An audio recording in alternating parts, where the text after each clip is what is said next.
عمرك وقفت مع نفسك كده وسألت ليه كل سنة بتعدي واحنا بنكبر في السن لكن مش بنكبر في الصحة؟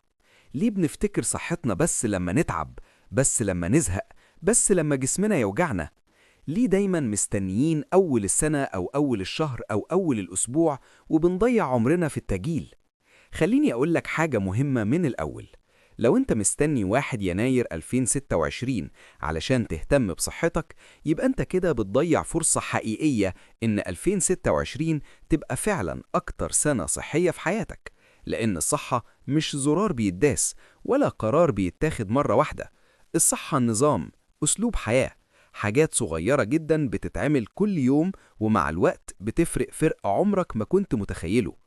2026 ممكن تبقى السنة اللي تصحى فيها من النوم وانت مش مكسر، السنة اللي تركز فيها أكتر، السنة اللي نفسيتك تبقى أهدى، السنة اللي تروح فيها شغلك وانت عندك طاقة، السنة اللي ما تبقاش محتاج دكتور غير للمتابعة بس.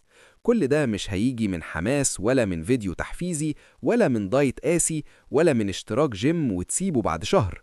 كل ده هيجي من إنك تفهم إن جسمك ده مشروع طويل المدى، ولو ما استثمرتش فيه دلوقتي هتدفع التمن بعدين، صحة وفلوس ووقت. أول حاجة لازم تستوعبها إن صحتك مش معناها إنك تخس، ومش معناها إنك تبقى بعضلات، ومش معناها إن تحاليلك تبقى مثالية.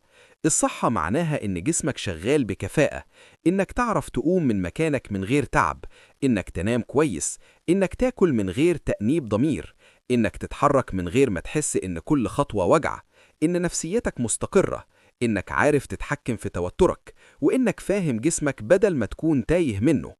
لو هنتكلم عن 2026 فخلينا نتكلم بصراحة. مفيش حاجة اسمها هعمل كل حاجة صح، مفيش إنسان كامل ومفيش سنة مثالية، لكن في حاجة اسمها سنة أذكى، سنة بتغلط فيها أقل، سنة بتفهم فيها نفسك أكتر، سنة بتتعلم فيها من اللي فات. وده بالظبط اللي محتاج تعمله. خلينا نبدأ من أكتر حاجة الناس بتكره تسمع عنها: الأكل. لأن الأكل دايما مرتبط في دماغنا بالحرمان والعذاب، مع إن الحقيقة إن الأكل هو أسهل وأمتع حاجة ممكن تصلح صحتك لو اتفهم صح. أنت مش محتاج دايت، ولا محتاج تمنع العيش، ولا محتاج تحرم نفسك من الأكل اللي بتحبه. أنت محتاج تفهم إن جسمك محتاج وقود محترم، مش أي حاجة وخلاص. محتاج تقلل السكر مش علشان تخس، لكن علشان تحمي بنكرياسك، تحمي أعصابك، تحمي تركيزك، تحمي طاقتك. محتاج تزود البروتين مش علشان تبقى فورمة، لكن علشان تحافظ على عضلاتك، تشبع أكتر، تثبت مستوى السكر في الدم. محتاج تزود خضار وفاكهة مش علشان كلمة دايت، لكن علشان الفيتامينات والمعادن والألياف اللي جسمك مش بيعرف يعيش من غيرها. محتاج تشرب مية كفاية، لأن نص التعب اللي حاسس بيه ممكن يكون جفاف وانت مش واخد بالك. محتاج تقلل أكل قبل النوم علشان نومك يتحسن وهضمك يرتاح. مش مطلوب منك تعمل كل ده 100%، لو عملته 70% بس جسمك هيبدأ يتغير قدامك، وهتحس بفرق في الطاقة والمزاج والنوم، وهتعرف إن الأكل عمره ما كان عدوك. العدو الحقيقي هو الجهل والعشوائية. بعد الأكل نيجي للحاجة اللي كل الناس بتأجلها: الحركة.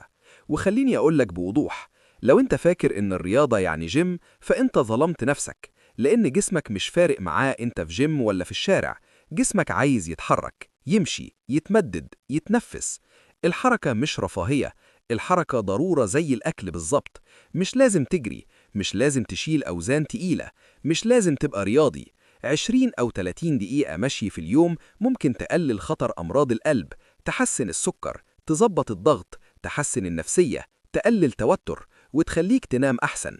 ولو زودت عليهم شوية تمارين بسيطة في البيت، كده انت كسبت جسمك من غير ما تحس. السر مش في الشدة، السر في الاستمرار. أحسن تمرين هو التمرين اللي هتعرف تعمله كل يوم حتى لو بسيط، لأن الجسم بيفهم التكرار مش الحماس. نيجي بقى لأهم حاجة الناس مستهينة بيها، وهي النوم. النوم ده مش كسل، النوم ده علاج. النوم ده إعادة تشغيل للجسم. قلة النوم بتبوظ كل حاجة، بتبوظ الهرمونات، بتبوظ المناعة، بتبوظ التركيز، بتزود الوزن، بتبوظ النفسية. ومهما كلت صح ومهما لعبت رياضة، لو نومك بايظ صحتك بايظة. حاول في 2026 إنك تحترم نومك. نام 7 ل 8 ساعات، حاول تثبت ميعاد نوم وصحيان. ابعد عن الموبايل قبل النوم على قد ما تقدر. ظبط اوضتك، ضلمة، هدوء، هوا. هتتفاجئ قد ايه جسمك هيكافئك، وقد ايه حياتك كلها هتتغير لما تنام كويس. ومن الحاجات اللي لازم تدخلها بقوة في 2026 هي فكرة الكشف بدري. احنا شعب بنخاف من التحاليل، بنخاف من الدكاترة، بنخاف نعرف، مع ان المعرفة هنا قوة. اعمل تحاليل وانت كويس، شوف ضغطك، شوف سكر، شوف فيتاميناتك، شوف كوليسترولك. الكشف بدري بيوفر تعب سنين، وبيخليك متحكم مش متفاجئ. ودي عقلية إنسان بيحترم نفسه وجسمه. وما ينفعش نتكلم عن صحة من غير ما نتكلم عن النفسية، لأن مفيش جسم صحي بعقل تعبان. التوتر المزمن بيمرض، القلق بيمرض، المقارنة بتمرض، جلد الذات بيمرض. في 2026 حاول تبقى أحن على نفسك، حاول تقلل مصادر الضغط اللي ملهاش لازمة، حاول تاخد وقت لنفسك حتى لو بسيط، حاول تتعلم تقول لأ، حاول تفهم إنك مش مطالب تبقى مثالي، أنت مطالب تبقى إنسان بيحاول. الصحة النفسية مش ضعف، دي أساس أي صحة. السر الحقيقي بقى اللي عايزك تطلع بيه من الفيديو ده، إن مفيش تغيير كبير بيجي من قرارات كبيرة. التغيير الحقيقي بيجي من حاجات صغيرة جدا بتتعمل كل يوم.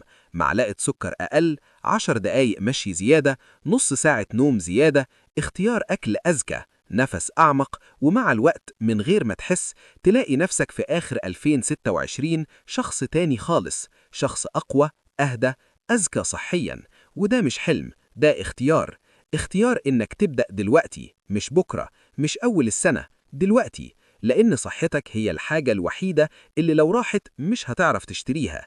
ولو 2026 هتبقى مختلفة، فهي هتبقى مختلفة باللي هتعمله من النهاردة.